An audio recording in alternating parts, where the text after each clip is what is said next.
Hello, my name is Denise Drower-Swidey, and today I'm going to be making a classic French dessert called a clafoutis.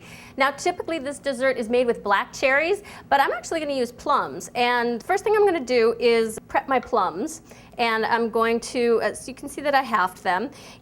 If you have the kind of plums that the pit comes out of easily, great, you can just twist it. If it doesn't come out easily, I like to use this melon baller to get at it. If you have small plums, I'd use about 6 and cut each plum into 6 pieces. If you have larger plums, you can cut them into eighths. So my plums are all set, and I'm going to sugar them.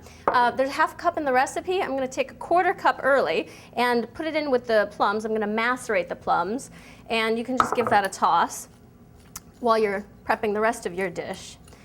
The remaining sugar is going to go in the batter. So now I'm going to go ahead and get my dish ready. This is a 10-inch quiche dish, and it's perfect. It's the right size and shape. You want your batter to spread out, and you want your plums visible, and you're going to have all kinds of crisp edges going on.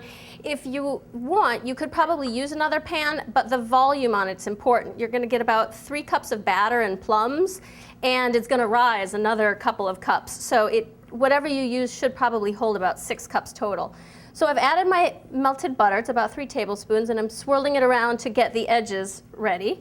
And the reason I like to put the butter in the pan ahead of the batter is because it helps the batter kind of puff up on the edges and it'll get all crisp. It really makes the dish kind of come alive with all these different textures. So my pan's all set, my plums are ready, and I'm going to get going on the batter.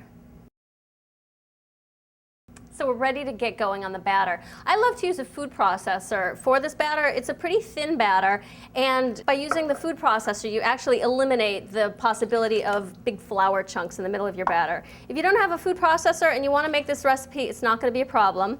I've gone ahead and added my milk, my eggs, and my vanilla extract.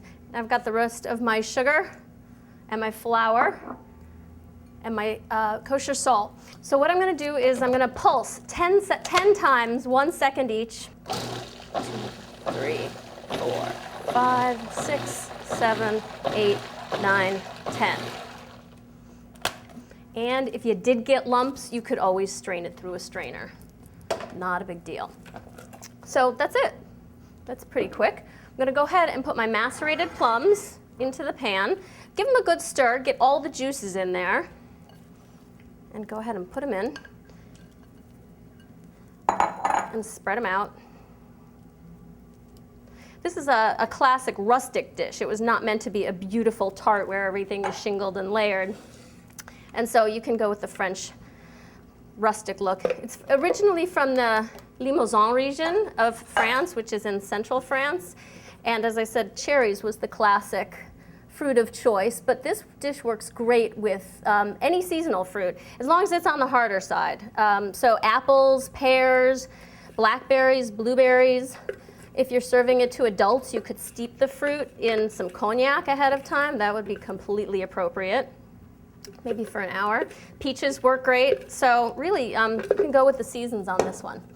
So we're all set to go ahead and put this in the oven. It's going to bake at 350 degrees for about 45 to 55 minutes. And what you're looking for is some puffiness and brown top, and we'll do a doneness check on it too.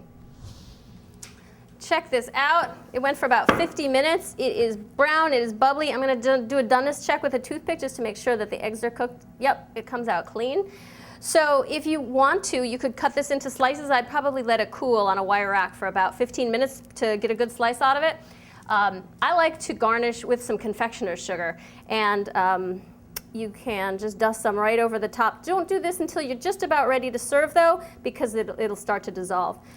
So you want to enjoy this while it's hot, warm, or room temperature, because that's really when it tastes most delicious. So go out and find some fresh seasonal fruit and get started on your own clafoutis.